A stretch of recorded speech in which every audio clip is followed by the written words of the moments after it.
Attendees are in listen-only mode. Hello everyone, and welcome to today's webinar, the lesson exam review for lesson 12 part 2. If you have any questions about your Spanish course at any time as you're working through it, here are some ways to reach out and get in touch with us. Please feel free to schedule an appointment if you do need any help with anything related to your course.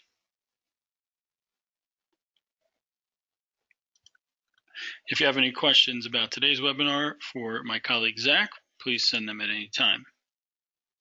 You can do that shown on the screen right now.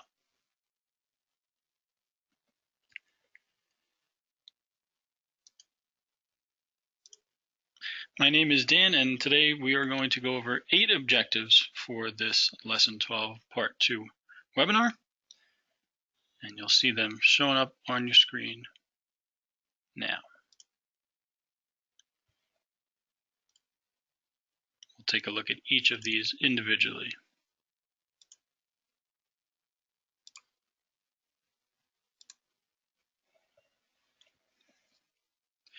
All right, so as you see there, we're going to begin with an overview of the subjunctive tense.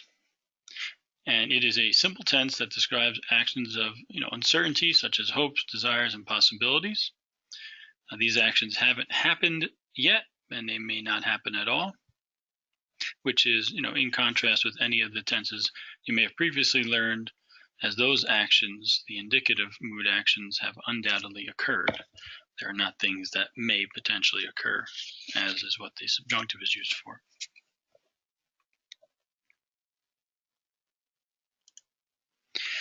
All right, here we see some triggers, grammatical items that force the use of or the need for the subjunctive. As we said on the previous slide, some hopes, desires, wants, and other things you can see there listed. If the example verbs here, for instance, are used in the present tense, then the next verb or verbs typically would be expressed in the present subjunctive. So if I currently hope that you arrive on time, I'm hoping that in the present tense. You haven't arrived yet. It's potential that you will be here on time. That arriving on time would be expressed in the subjunctive. That's what that first note expresses. If the tense of the first verb changes to one of the three, or rather 4 in bold, in the second note, conditional, preterite, imperfect, or past perfect, then the imperfect subjunctive is needed. And that won't really apply too much here, but definitely something useful in regards to all subjunctive.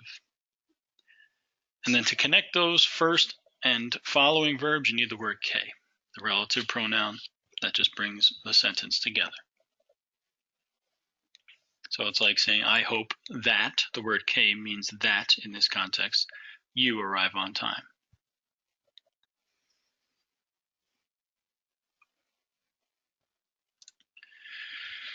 All right, so we're staying here with the present subjunctive, looking at how to form or conjugate regular verbs within this tense. And it's 2 steps to follow. You would drop the infinitive ending, AR, ER, or IR.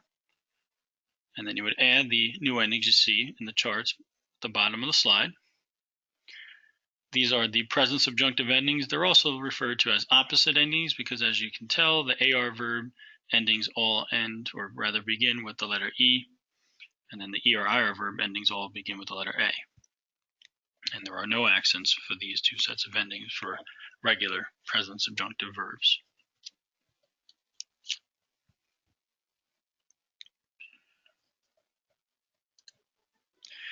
As far as what this tense sounds like, how it translates, there are 5 possible translations. And you can see those on the slide here, may or might being the most prominent, most common of the subjunctive translations. I might go to the store later. Again, it ties in with that action that hasn't happened yet, that may never happen. Who knows, you might get held up and you won't be able to get to the store, the day you're speaking of. You might have to go another day. Okay, so all of these are 5 possible translations, and as we'll talk more about later, sometimes within the content of one sentence or even one verb conjugation, all 5 of these could make sense. to translate into English. Other times, only one, only two, only three, maybe four of the five make sense. It all depends on each individual conjugation or sentence.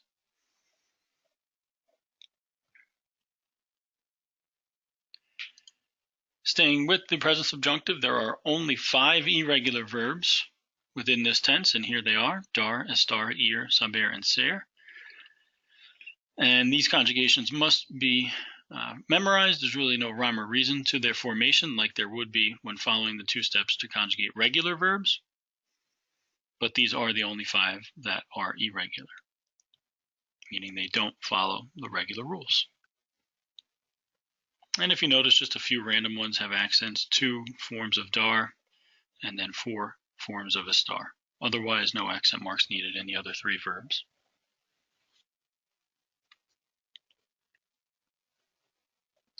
And to finish our discussion on the subjunctive, we have a couple of translations, a couple of example sentences here.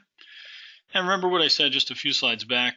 For each of these sentences, you may be able to translate more than one way, but we're trying to show you one example of each of the 5 translations we had a few slides back. So the may or the might in the first example, the should in the second, the present tense translation in the third, the future tense translation in the fifth, or the fourth rather, and the the infinitive translation in the last one.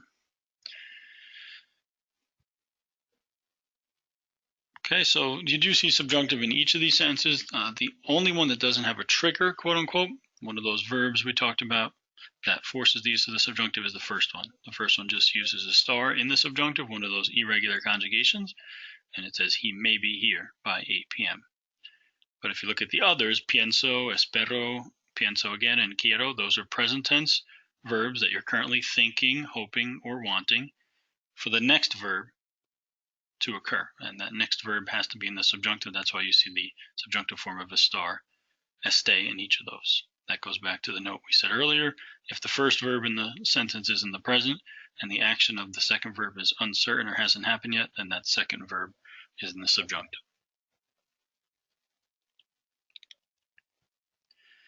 Okay, we'll take a quick pause before we move on to our discussion on commands. If you have any questions for Zach at this time, please feel free to send them in, and we will begin again shortly.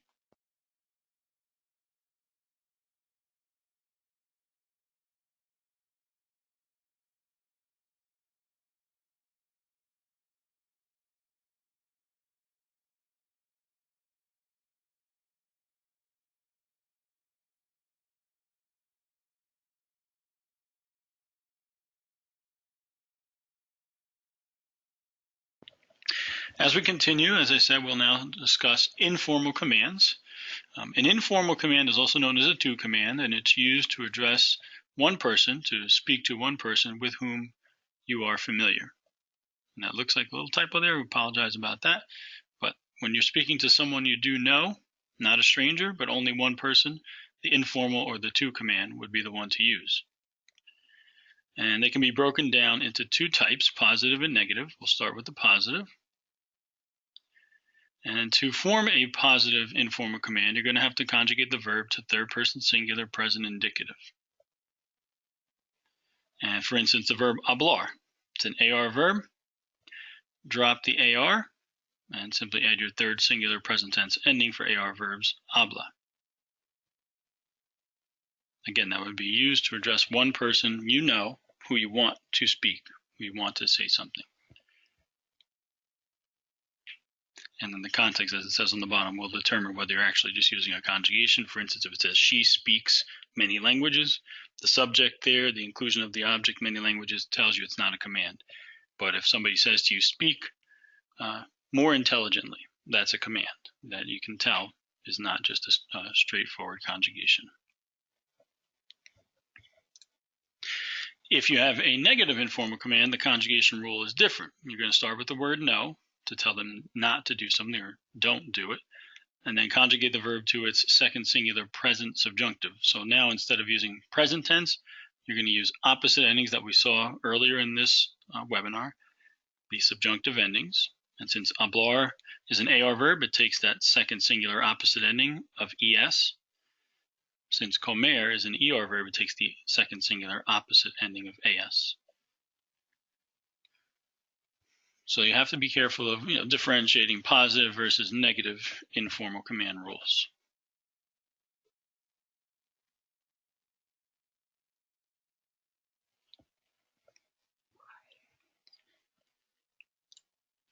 Okay, continuing with commands, specifically informal commands, but this really applies to all types of commands. If you have any kind of object or reflexive pronoun involved with a command, there are specific placement rules to follow.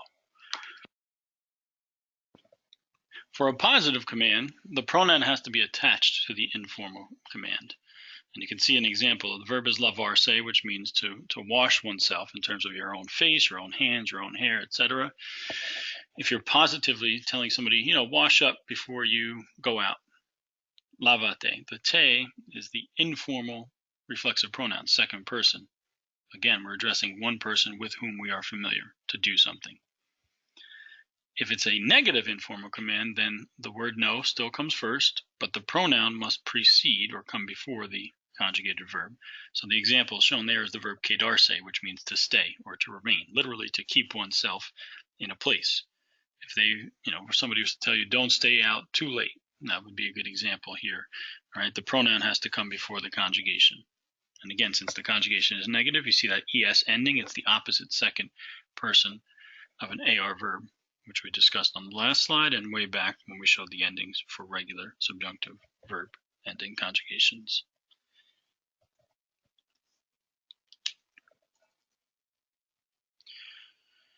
Okay, if you have any questions for Zach, send them in at this time, please, and we will continue briefly.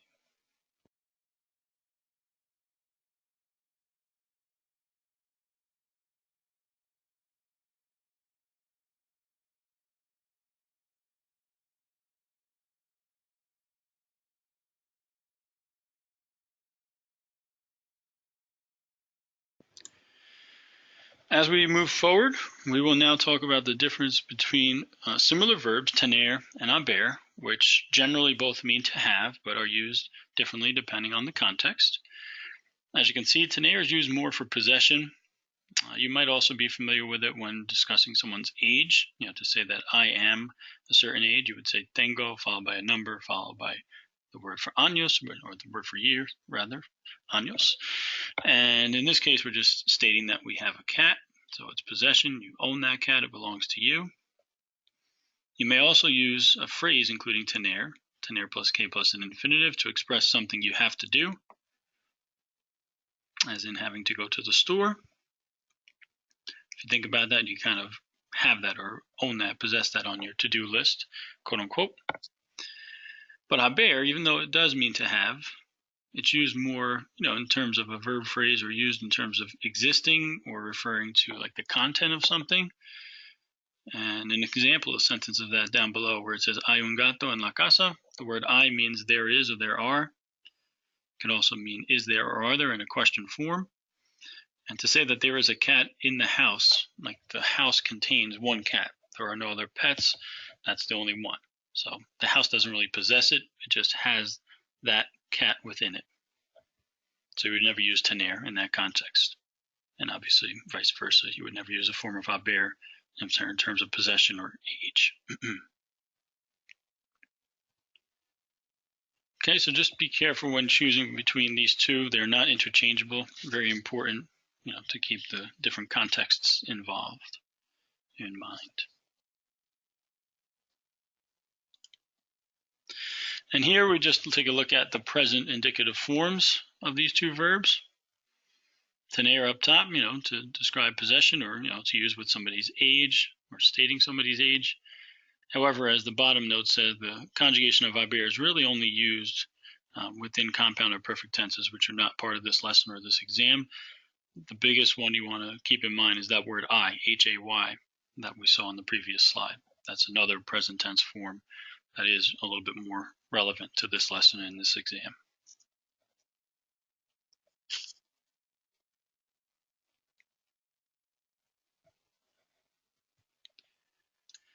As we move forward, we'll now talk about contractions in Spanish. Unlike English, we don't see too many common contractions in Spanish. Words like don't and can't, etc. They're not really used in or don't exist in Spanish. However, contractions with prepositions, they do occur more in Spanish. Okay, as you can see below in the third note, the prepositions a and de can combine with the masculine singular definite article, the word el, to form a contraction. And the only two contractions in the Spanish language are al and del, and you can see their formation down below. When that word el means the, an article, not a pronoun meaning he, then you can contract a and el to form al, removing the e. And when you have the word de, meaning of or from, followed by the article el, you can remove one of the e's and create the word del. You see some examples there. To say that we went to the park, al parque, would never be four words. You would never use fuimos a el parque. You would contract a and el to create one word, al.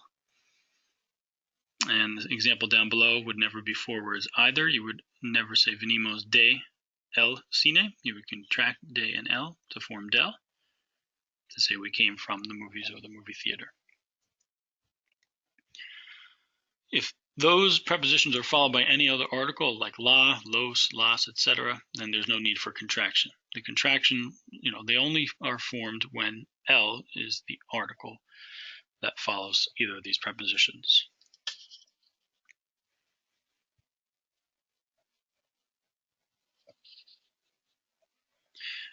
Okay, we'll take a brief pause. If you have any questions, you can send those in at this time. We just have a couple of slides left before we wrap up today's webinar.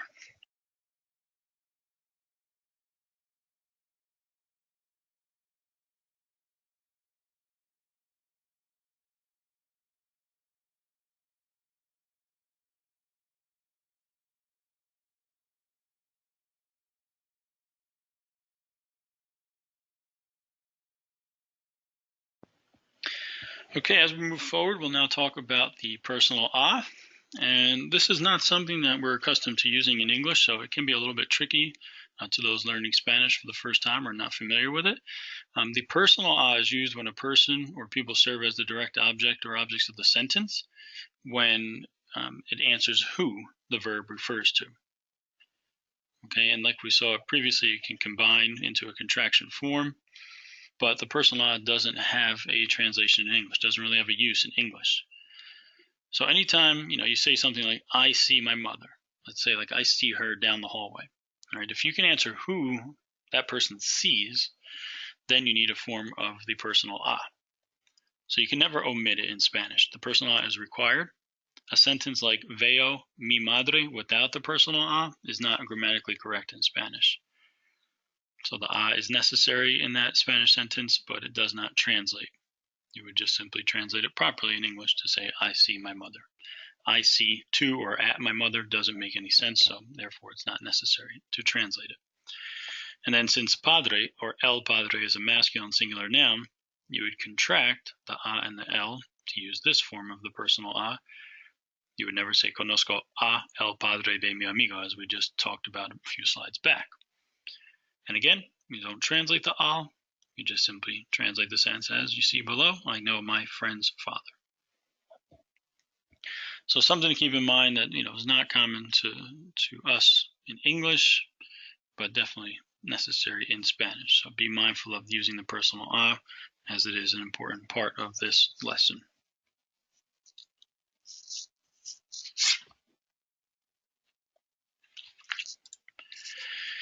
Okay, another topic here that is part of this lesson will be your demonstrative pronouns, and they're used to point out something specific within a sentence, indicating items in space and time, and they can be either singular or plural.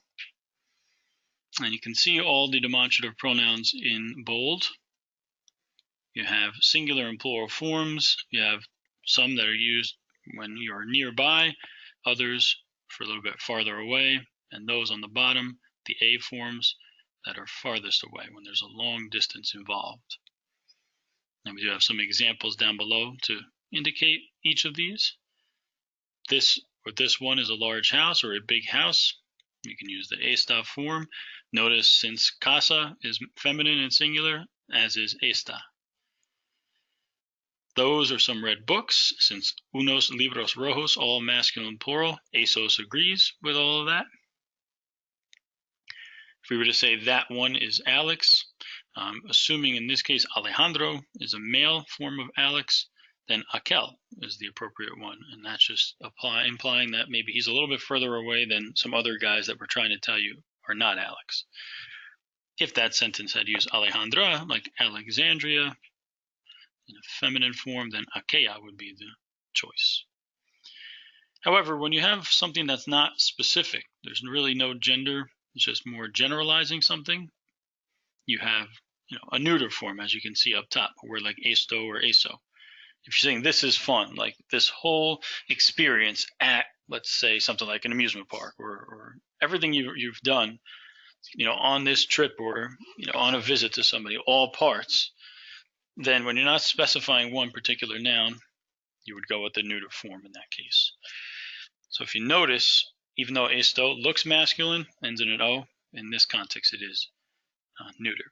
The masculine forms actually end in E in this regard.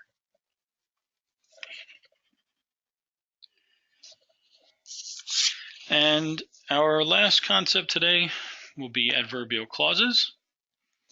They function as adverbs. They can help modify an adjective, verb, or another adverb. They contain a subject and a predicate, aka a verb. And they can either trigger present indicative or present subjunctive, which we'll talk about in these examples shown here. So an adverbial clause, a word like when in the first example, or a word like after in the second example, they will, determine how they're used will determine which tense you want to express. So for instance, in the first example, it shows something habitual, something that happens regularly, and therefore that adverbial clause when triggers the use of the present indicative tense because there's no uncertainty involved. So every day I shower when I get up. Both of those verbs, me ducho and me levanto, are in the present tense. And that's because it happens on a repeated basis, it happens on a daily basis. It's something concrete. There's no uncertainty about it. In the second one, we change the context a little bit. Now you have a different adverbial clause, a word like after. And since tomorrow hasn't happened yet, there's obviously some uncertainty, some doubt. It's not concrete. It hasn't occurred. It may not ever occur, like we discussed earlier. So the first verb is in the future. I will do this after I eat breakfast. Now, if you notice, if you're familiar with the verb to eat breakfast, it's an AR verb. It's desayunarse. It ends in an AR-SE. But in this case, you see that E ending at the end of the last word in that sentence.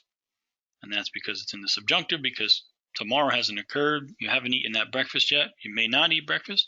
You may decide not to. Something may keep you from doing that.